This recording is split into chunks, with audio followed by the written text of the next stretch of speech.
Welcome to Financial Confidence for High-Achieving Women, the go-to podcast for women of color entrepreneurs overwhelmed by their finances and ready to transform their money mindset, take control of their money, and build sustainable wealth. I'm your host, Taryn, better known as T-Money, certified financial coach and CEO of Money Honey LLC. I believe that abundance is your birthright and that good money management doesn't mean cutting out the joy from your life. Stick around to learn how you can build intentional money habits that align with your biggest lifestyle goals. Let's get into today's episode. Welcome to another episode of the Financial Confidence for High Achieving Women podcast. Today, I'm very excited to welcome my girl, Ashley Reed, to the podcast. We are going to have a great conversation today. She is the owner of the Body Art Noire studio. And so I'm going to let her get into all of the good things around that. But first, Ashley, welcome to the podcast. Thank you so much. I'm excited to be here. It's going to be a time. It is. We always have a time together. So,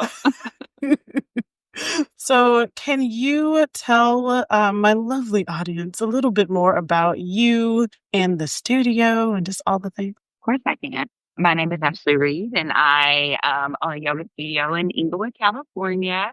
Coming fast up on 1 year of being open to the public. So that is September 15th. I cannot believe it has been 1 year since I have been over 1 year, because I just did 1 year of me having the keys to the studio. So just excited that 1 year I've been paying rent on a second location for over a year. And that's just astounding to me. I'm like, oh my goodness, look at where the time has taken us. But yes, I have a yoga studio in Inglewood, and I wanted to make access to yoga and meditation and wellness and sound baths more accessible in my neighborhood. And that's what I believe I've done. I love this. Okay, so I know that you and I initially connected due to our time in direct sales. Mhm. And I've been able to witness the journey of you getting connected with yoga, you becoming a yoga trainer and teacher and everything. And so tell me more about what really inspired that part of your journey. Okay, so picture it. Let's see. I don't even remember. It's probably 2008, 2009. I was working at a large fashion house in LA, and it was the Hunger Games of fashion houses, in the sense that they would always have financial trouble. And so with that being said, it was always rounds and rounds and rounds and rounds of layoffs. So one day my number came up and I was in the layoff. And so I went from having this, full-time job to nothing overnight. And this was my first time having been laid off from a job. So it's to freak out, of course. But in that moment, it kind of once the dust settled and I realized how relieved I was to not be at that location anymore. I realized that I was neglecting my physical and my mental health, my spiritual health, because, it was like the dream, job that you have. And so you put your all into it. And I was like, something's got to give. So I went from having, working a full busy schedule to then having an open schedule. And in that openness, I started going to this yoga studio that was in walking distance in my neighborhood. And so over the course of the first month or so, I realized how much I really needed the practice, how much better I felt as a result of kind of turning my gaze inward and focusing on what was really going on with me? Where was I at emotionally, again, physically, spiritually, that kind of thing. And I knew at that time I wanted to become a yoga teacher one day, because I wanted more people who looked like me to have access. At the time, the studio I was at was in downtown LA. So while it was very diverse, I was probably one of two Black people in the room. So I was like, we are definitely missing out on something good, and somebody has to share it. So that's how I initially decided I wanted to learn to be a yoga instructor one day. The opportunity did not present itself until much later. So in 2019, I did my yoga teacher training at a studio in Westchester called Yoga Bliss. And I love that studio. It's like my studio home outside of my studio home. And I just loved it. And one of the things I can say about the experience is that Laura, she asked all of us what we wanted to do with our teacher training. And I said, one day I'd like to open a yoga studio in my neighborhood because in 2019 in Inglewood, there were 0 yoga studios. And I just really didn't think that was fair to be in a community that had that kind of wellness desert, if you will. Because if you go to a different neighborhood, you'll find that they'll have multiple types of studios, multiple kind of wellness adventures. And I was like, we need this. So that's when it started, was 2019. And obviously we knew the pandemic came right around the corner. So I actually spent my first 2 years teaching yoga classes virtually because people went from having their full incomes and working, a lot of people work in entertainment and arts and all kinds of stuff here in LA. So many people who are out creating things, and overnight, all the industries were like, and we're shut down. So I saw that and I was like, okay, I can help by doing donation based because I know people may have lost their jobs, may have lost their income. So that is how I started 2 years of donation based. I did 2 years of pop-ups after that in just different locations. And then last summer, the opportunity presented itself. I looked in a window. It was the window for me. And I took the leap, essentially. I love this. Congratulations again on approaching 1 year. Like, that is amazing. And her studio is fantastic, y'all. If you are in Inglewood, you definitely have to visit. And I love the story. Like, even just in the patience that you had within the journey of, okay, like there's world things happening right now. And so, like, what can I do? And I love that you approached it in that way of like, all right now we can do some donations based stuff to really serve the community. And then now we can do some pop-ups. And then, you finally got to that point of being able to get to the studio. So I know we're all about financial confidence here. And so what are some of the things that you had to prepare financially, or what was that journey like to get to this point of opening up your studio? Well, it started with getting my personal finances in order first. So about that same time when I got laid off, so again, 2008, 2009, I hope my timeline is right. It might even have been 2010. Who knows? Times was happening. But at that time when I got laid off, I had a friend introduce me to a book, and I don't know why my brain is blanking on it. I will look it up really quick before we get off here and let you know what the name of it is.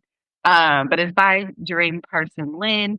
I want to say it's called Brass Knuckle Finance. This is why you broke. But I will double check the name of that book. But that is the book that actually started the whole journey. So again, back in time, I didn't have a job. So I didn't have a job. I couldn't pay my student loan. And I couldn't pay any of the other things, the credit cards, the blah, blah, blah, blah, blah, blah, blah, blah, blah. And people were calling me. And there's nothing worse than having creditors call you and being like, hey, girl, so about that money. And I'm like, you act like this is your personal money. It's not yours. Okay, you calm down. You calm It's down. really the worst, I must Right, say. right. And so I remember that feeling. And I remember at one point being like, I have no job. I don't know what part of I have no job are you not hearing, but I cannot give you money if I have no job. So that's kind of where I got fed up. I was like, what am I going to do? How am I going to do this? And I'll say this, I was early in my career, so I didn't even really make a whole lot of money. So that was part number one. I didn't make a whole lot of money. But fast forward, my personal finances. I read the book, and it was at that time he was offering community workshop. I think it was a 5-week workshop series in the community. And so I went to this workshop series. It was sometime in December. And I remember going in there and spilling my guts to absolute strangers. Like, I raised my hand for every example. I gave all of my business. I made this much money. I have this much debt. Help me, help you, help me. And I didn't care because I was at that point where I couldn't be embarrassed by where I was. It was just where I was. And I needed the help and I was willing to go get the help. So over the course of those 5 weeks, he really poured his time, effort, and energy into, I would just say me. I mean, I'm sure everybody else, but I personally felt like this person cares enough to listen to me, to help me create a plan, to give me advice, and he does it in a way that's a lovingly bully. So he will lovingly bully you into being better. So if you find the page, and I think it's just that I'll find that again. I should have come better prepared to talk about this person. But I will find that. And his Instagram is it's a light roast all the time. It's a very light roast. So if you want to be lightly roasted into getting your finances in order, I highly suggest his content. He has several books. I feel like he has like 7 books out. Anyway, that's where it started. I had to get my personal finances in order at the time. I had about $20,000 in student loan debt and probably like $5,000 or $6,000 in credit cards. So it wasn't a horrible picture, but it was a picture that was big at the time to me. I set on a path. I started paying those things down. I paid off all the credit card debt. And so I was like, had that like debt snowball moment, like, look, this actually works. And then I started, continuing to work on my student loan. So life continued to move. And at some point, I don't even remember what happened. I had like a 1 to 2 year blackout period in my brain where I got back into credit card debt. So I had gotten out of the $6,000 or, so credit card debt. I woke up one day and got back into my finances and I had $20,000 in credit card debt and I had probably about $5,000 of student loan debt. So it had flip flopped where I had started from. And I just was like, how did I get here? So I was hard headed. I had to learn twice. So I got back into the things I knew I needed to do. I got back on the budget. I, reduced my spending. I went back to a debt snowball and continued to plow my way through that. And fast forward 2021-ish, I paid off all the student loans. I never stopped even in the middle of the pandemic when they gave the student like, hey, you can forego this. I was so close to the end of the tunnel. I had probably less than or maybe 2 to 3 thousand when we went into pandemic. So I never stopped. And I was very blessed to have had, employment all the way through. So nothing really changed for me. So I just kept on the path that I had already set. So by the time I came out of pandemic, I had paid everything off and I learned my lesson. And I was like, I'm never going to do that mess again as far as the credit card debt because that's completely avoidable. Yeah. So long story short, I got my personal finances in order and it took several years. It took a lot of patience. But having done that, I now still follow a lot of the same principles. So that made it easier for me to transition into business ownership. And over the time, let me backtrack just a little bit. I did a fundraiser with I Fund Women in 2021, I believe, because I knew I wanted to open a studio. At the time I was looking, I had like 0 pennies to rub together. As you heard, I was in some other stuff. And so I did that fundraiser and I raised probably, I feel like around $9,000, the exact number escapes me. And what happened is I didn't open until 2024. So I basically sat on that money for like 3 years. I didn't spend it. I didn't embezzle it. I just held on to it because I knew I still wanted to do that thing. People believed in me enough to donate to this cause. I just had to now find the pieces and put it back together because I looked in a lot of different windows. I was looking for the good opportunity in that thing. And like I said, last year, 2024, it worked out. I was able to have the money to initially start with, the deposit and all the renovations and stuff. And then along the way, I just continued to work in that manner. So that's kind of how I got there. So I did a fundraiser, I did crowdsourcing. So I highly suggest crowdsourcing if you have a business idea. And to be of integrity, because sometimes things don't go as quickly as you would think that they would go. I thought it was going to be a really fast, like, boom, the world was going to be open. And then, COVID said I'll open when I want to open, especially California said I will open when I feel like opening. That. So yeah, I knew that I still wanted to do that. It did take a lovingly push from one of my friends who bullied me. They were like, well, why haven't you done this? And I was like, I'm scared. And they were, because, it's big. Like once you get out of debt, you're like, I don't want to do this thing again. I don't want to be in a place where I don't feel like I can, like, I'm not sure if I can handle anything else right now. And between my friend who lovingly bullied me and was like, why haven't you done this yet? And then my sister who just loved on me because she's my sister. When we found the place, I was like, I'm scared. And she was like, you can do it. And so, yes, a bunch of people, but a bunch of practices helped me to get here. Hopefully that makes it. It does. That's so great. And I think one, I appreciate you saying the part about how you worked out of debt twice because I think so many people that it's very common, right? So when I'm dealing with clients, it's common that people will get out of debt and then go back into it. But when we're going through it personally, it doesn't always feel like this happens all the time. And so we beat ourselves up for it. And so, one, I really appreciate you sharing that part because, yeah, you can get out of it and go back into it. And then sometimes you just need to go through things a couple of times to be like, that's enough. Listen, hard head, soft bottom, as the country folks say. I learned my lesson after the second time. I was like, this is literally, and you have to also know yourself. I think that that was probably the thing I learned most about, especially credit cards, because again, I didn't have a high income at the time. So that became something that was very like, oh, I'll do groceries. Again, I couldn't even tell you what I spent $20,000 on in 2 years. Don't know. I don't have a lot of clothes. I was not one of those people who was like designer this, designer that. So I don't know what I spent that money on. But I knew that at that time I was like, I can't trust myself with a credit card. And that's not a bad thing to say to yourself when you know that you can't trust yourself. Like awareness is very, very a big thing.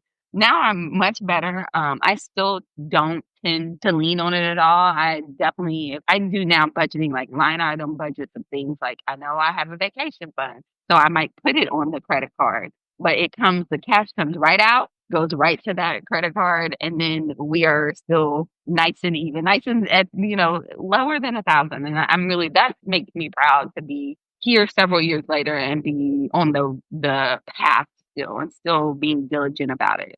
Yeah, and it's definitely something to celebrate too, because, it's one thing to make those changes in the short term, and it's another thing to really sustain them over time. And yes, like you even mentioned that part that's so important about like the difference between leaning on the credit cards and just utilizing them as a tool. Yeah. And so now you're in that period of utilizing it as a tool and not as like an emergency fund, which is, I think I talked about that in a previous episode, but like, it's not emergency fund. So girl, they're like, you can use it, but baby, we will charge you. Okay. You will have to pay. Okay. Like it's I have no interest in paying interest. Literally. Yes. Exactly. I have no interest in paying interest. Amen. The only interest I like is the interest that is depositing into my account. That part. That is the interest we like.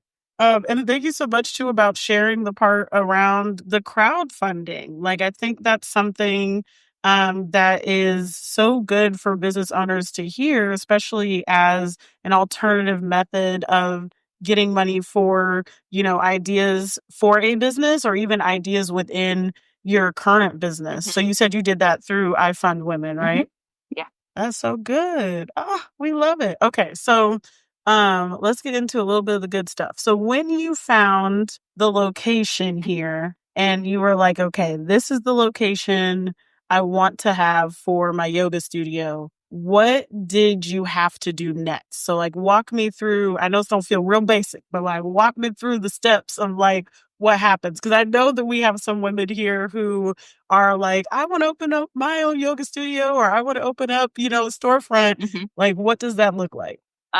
First, your armpits sweat profusely. I think that's probably, and I don't think you ever get over how much you sweat when you're like, okay, I'm going to make this big decision. Here it goes. No, I met the guy first and we instantly clicked. He was very nice. He felt like, I won't say, he felt like a father figure because he is a dad. And so he gave dad energy and was very nice and just super sweet. So that made the whole transaction really easy to kind of move forward with because I had dealt with somebody else in the past who did not give those vibes, and I'm so glad I didn't deal with them. So one, look for that alignment. Look for the people who make you feel comfortable, who feel like they support you. Who's like, I'm just looking for a tenant who's going to take care of the property, and just an easy relationship. So that, number one, was something that gave me a green flag to move forward. I visited the place once when they were working on it. And then I went on vacation, met the guy. We talked, felt like a good vibe. Still was unsure. Sometimes you need to think about it. So think about it, but not too long. Think about it in the time that you think about it because the opportunity may pass. And so I came back. He went on vacation. I went on vacation. I came back and it's across the street where I typically, get some services, my gas. So I live across the street and there's an LED sign in my window of my studio. And I was like, oh, he really trying to rent my place. I said, I'm going to call him in tomorrow. I got to call him, tell him I'm interested. Here's the next step. So you get the details. So he goes through the details, figure it out. I had, again, the money from where I had crowdfunded. So I already was set there. My sister, like I said, was in town visiting. And I just needed a little bit more confidence. I was still a little scared. The sweat under the armpits was real. So I took my sister to look at it.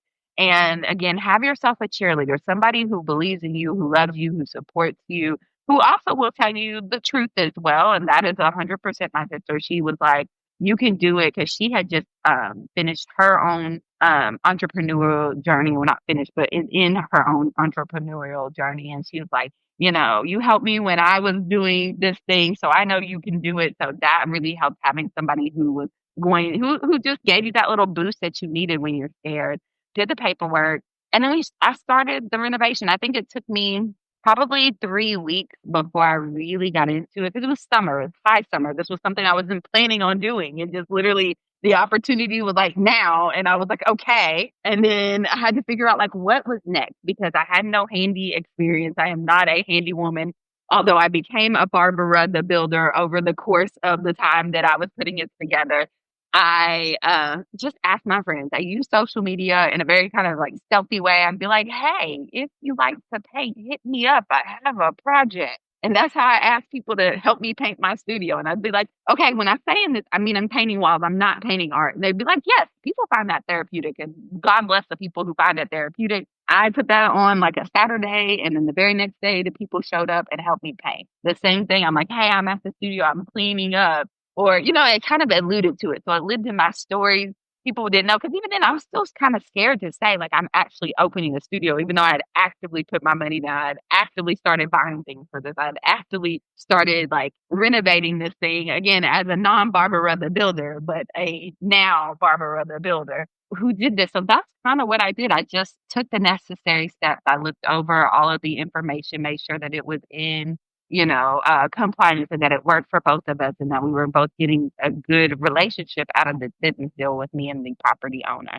Then I started to kind of do the stuff, have people. I had to put air conditioning in. That was not something I was expecting to do off top, because I am a normally, like, I run cold apparently. And so I had these people working in the summer with no air, with just the doors open, minding my business. And one of my friends came and they were just sweating, standing still. And I was like, oh, you're hot, huh?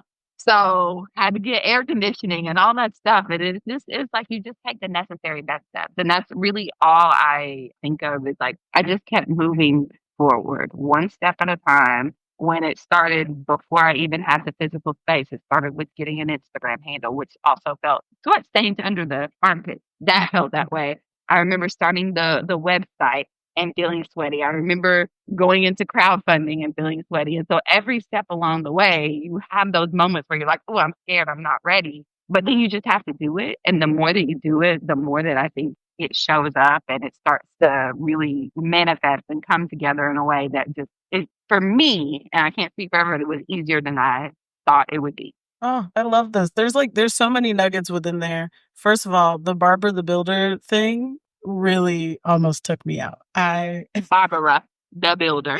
It's me. It's me. But I can't say I did this on my own. I would be remiss if I did not mention my beautiful neighbor. There's a neighbor in my neighborhood near my business, and he only speaks Spanish and I only speak English. But we now, after almost a year of being friends, we have a language that, like, sometimes I absolutely have no idea what he's telling me, but I absolutely understand what he's telling. So the very first time I met this man, I'm outside. I had ordered what I thought was shelves, right? And the box came and it was tiny. And I was like, where are my shelves? They playing with me. And I realized I only ordered brackets. So I had brackets and no shelves. So I had to go to Home Depot and pick out the wood, get the wood cut. I was going to stain the wood. So again, Barbara the Builder had never done any of this stuff. So I go, I get the wood, come back. And so I listened to the people at the store, and they're like, here's your brush, here, you do it like this. And, you read the instructions, you watch a couple videos, and you're like, hey, I'm going to do this. So I'm outside doing this staining of this thing, and he walks by, and he just looks at me And he goes, no good, and walks away. And all I can do is just like sit there kind of stunned, like, oh, well, I mean, okay. And he comes back and he has a roller, like a paint roller, because I was using the brush. Because again, I went to Home Depot, it was all in the same area. Here's the stain, here's the brush, da da da. I bought what the man told me to buy. So he shows me with the paint roller, like, this is better, this is easier. And I'm like, okay, cool. Then he took over the project. And then I went inside because he just decided to start working. And that has been our relationship ever since. And I, again, over the course of last summer, like the people will show up, literal angels will show up and help you get your dream done. And literally an angel. So again, we still don't speak the same language, but we speak the same language. Even this weekend, he stopped by. Every time I'm in the studio, he'll usually stop by and just check in on me. And again, we don't know what we're saying, but we know what we're saying. And my windows to the studio were dirty. Girl, why didn't you bring me a mop and a bucket with the water in it and walked away? I was like, you're still the boss of me. I will wash these windows. And that's exactly what I did. He was like, girl, get this. So again, I don't know what that was for, but it happened.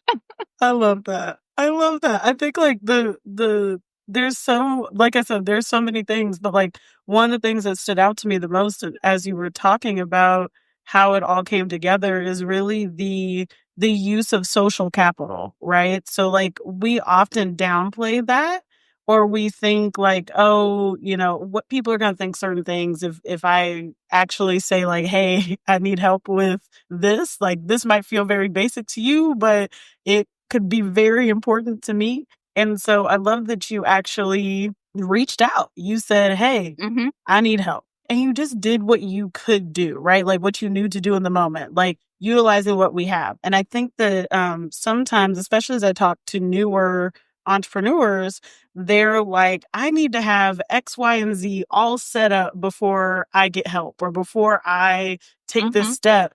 And truthfully, like you got to learn to just move. Like when you move, you'll figure it out as you go. Because like we'll just be like, oh, I have to know exactly what I'm going to teach, or I have to know exactly what I'm going to sell, or have all of my products prepared. And it's like, no, you could just start with one product and then you'll learn. I promise you will learn, And so I think that it is so inspiring to hear how like, yeah, you were scared as hell, but you took one step anyway and kept taking the steps, really felt that fear and faced it. And, it feels like it's because you knew that on the other side of that is what you had been envisioning for so long, what you wanted for so long. And I think that is something, if y'all take nothing away, like make sure you take that away. Like you got to move and you got to be willing to, just ask for and accept the support. Because it's one thing to ask for it, but then once it pops up, you also got to accept that like, yeah, like let me be supported. Like, let it happen so that way, we can make it happen. Because I think the other part too that I hear is like, that really helped to build the community too for the studio. Because now it's like, they're all part of, making it what it is, which like, I think I already said this, but it is a beautiful space. And so they put that together. And so now it's like, yeah, I gotta pop by to see, help see what I help put together, really make sure it survives. That is it. Like I literally can think of like, I see people's faces who came to put together furniture, who came to paint walls, who came to clean windows and so many things. And again, even though this is a solo venture, I am not alone in any way, shape, or form. I always have people who will be like, yeah, cool. You need help with this? I can do that. Da, da, da, da, da. So, yeah. Oh, it's so beautiful. Okay, so now I want us to get into the awesome thing that we've been doing 2025, which is our Mindful Money and Movement series. And so if you have not seen that already, we are combining like a financial workshop with a chakra vinyasa flow. And that's happening every other month. And so it's cool because we take a different chakra each time and we're doing a flow related to that. But then also our actual financial lesson is related to those things. So like last time we talked about the art of intentional spending, for example. And so, yeah, like this series has been really cool. And I feel like it is really just like that financial wellness piece, and connecting to like how we are with money and how we are experiencing money. But then also how like some of those different blocks and beliefs and things show up within our bodies. So Yeah. yeah.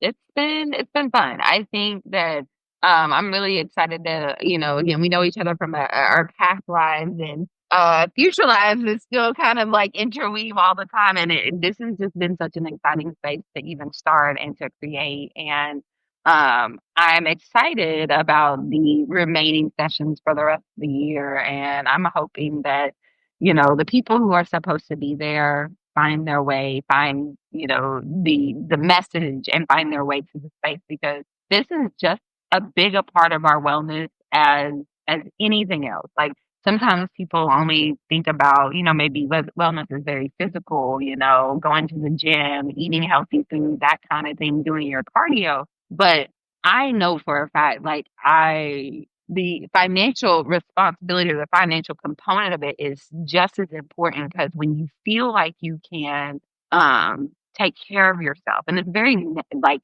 basic. Taking care of your basic needs is that it's basic, but when you feel like that is in danger, you can't. It makes it hard to do anything else. It makes it hard to relax or, plan for even the fun stuff. So my hope is that people like find us, find this information, come and connect, and then make those better habits because it is a journey. I started this back in, like I said, 2010, 2008, 2010, I don't even remember again. The year is a little fuzzy, but right in that sweet spot there. And here I am at 2025, still using a lot of the same basic financial principles in my day to day that allows me to space the vacation. It allows me to space to have to rent as a person in LA, which is actually crazy on a 9 to 5 job salary. Because I didn't mention that. And so for those who are listening, I still work a 9 to 5, and it's a hybrid place, and they really support me. They know I'm in business. They did a whole highlight on me earlier in this year, so I still work a 9 to 5, and so there's no shame in that because sometimes people think that there is a either or. Like if you're an entrepreneur, you can't have a 9 to 5, and there's nothing wrong with that if that is really you and that's what your jam is. But there are some people who need to hear go to work and build your business, and I'm gonna say that go to work and build your business. Yes, I totally agree with that. And, even similar, like I've started my big personal finance journey started about 10 years ago, 10, 11 years ago now. And so, yeah, it's the same thing. And also, y'all know this, but I left my job for the business and I was broke like a year later. So I'm also an advocate of like, go ahead and keep your job. Like having a job and a business at the same time is totally okay. Don't let these Instagram bros try to convince you otherwise, like the rise and grind ministry. Please, like stability is a beautiful thing. It's a It is a beautiful thing. beautiful thing. Like I realize that like I don't miss a lot of anything. Like my time is definitely more consumed because, so much stuff happens as a business owner and then you're like, oh, I need to be here, I need to do this thing, I need to do this thing.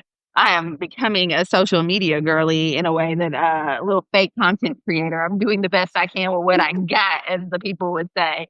Yes.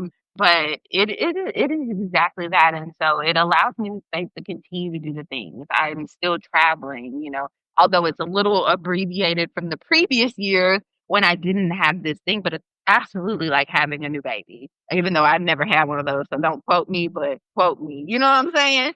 It is because it's like I can't leave it. I can't leave it unattended. And now I'm finding people who, I trust that. Like when I'm out of town, I'm like, baby, I'm having a good time. Somebody's having an event at the studio. They're taking care of it, and it is like this thing that's growing. But I was telling somebody this weekend, I was like, I don't even think about paying rent. I can't believe I've paid rent to a second place for a year, and I don't think about it.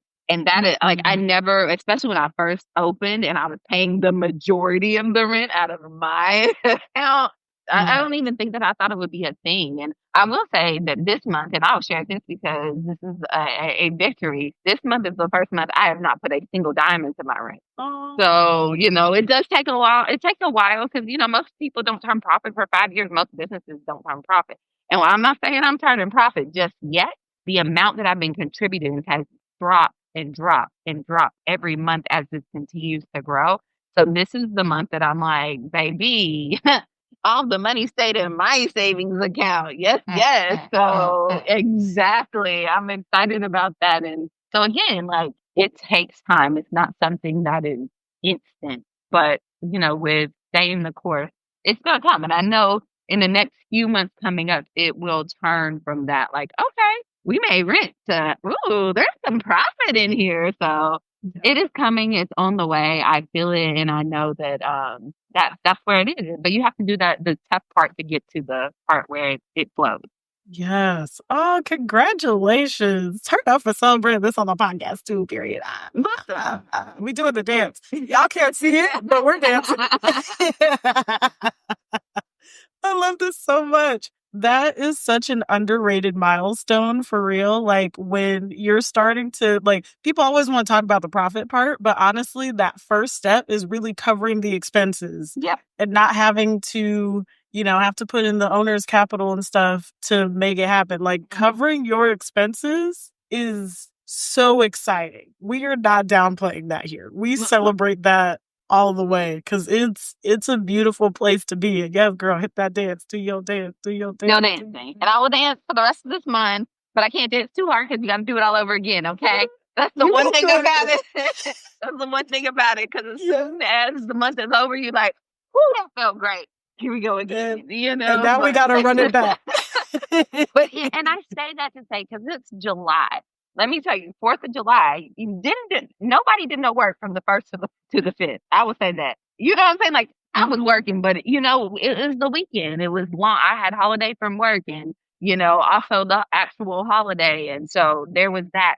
I went to a sorority conference for the middle of the month. So I really was not in the studio the way that I'm normally in the studio. So the middle of the month came before I was ready for the middle of the month. And when I looked at the bank account, the middle of the month said, girl. And I said, bank account. And it said, girl. And I said, bank account. And, but it, again, we keep in motion. We keep doing the things. So not only am I excited that I made the full amount, but that like I was moving, I was grooving, I was enjoying my life at the same time.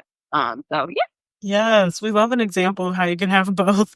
That's so funny. I mean, that's what it is though. But that's part of it. It's okay, we did the great thing, and then we, part of it is building it so that it happens again, it happens easier. Mm-hmm. But all of it is just a testament to all the momentum that you've built and everything that you are pouring in, and just those community connections and the partnerships and all the things that you are doing. Like, it's wonderful to witness. I'm happy to do so. It's just great to, great to see you thrive. Like, I love it, as you guys can tell, our energies, they be vibing. Like, we have a good time. So, to see somebody else who also is just such a positive light, be able to share that light with others, to bring people together. I'm very happy for you. I'm very proud of you. People know I get sappy with my guests on this podcast. Look, I almost cried a little bit ago, but I held it together. Y'all didn't know. There was a part where I was like,